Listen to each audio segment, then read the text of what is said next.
About a year ago, construction forced the removal of two F-101 Vodoo jets that were on display in Panama City. Today, they took their last flight, this time landing in the bottom of the Gulf to become artificial reefs. News 13's Sarah Bly tagged along for the trip. She brings us more on this story. After more than a year in the making, it's better than Christmas.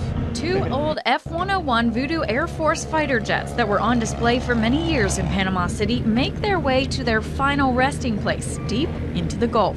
At the 11th hour, we were able to procure those jets and keep them here in Bay County instead of taking them off to California to be turned into recycled material.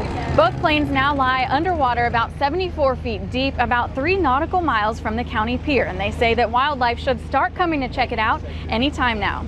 Barracuda would be some of the first fish to explore the area.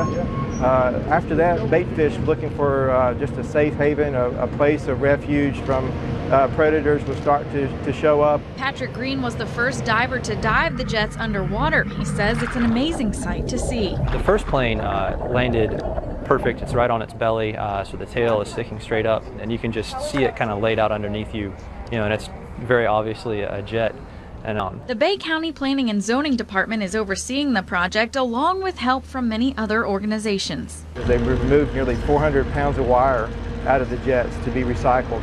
And so you have to remove all the potential pollutants like hydraulic fluid, oils, fuels, anything that might be remaining. It will take 3 to 5 years before the planes resemble a natural reef habitat, but it will benefit Bay County in many ways for years to come. It's a good day for Bay County.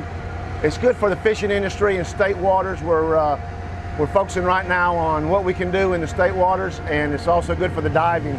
In the Gulf of Mexico, Sarah Bly, News 13.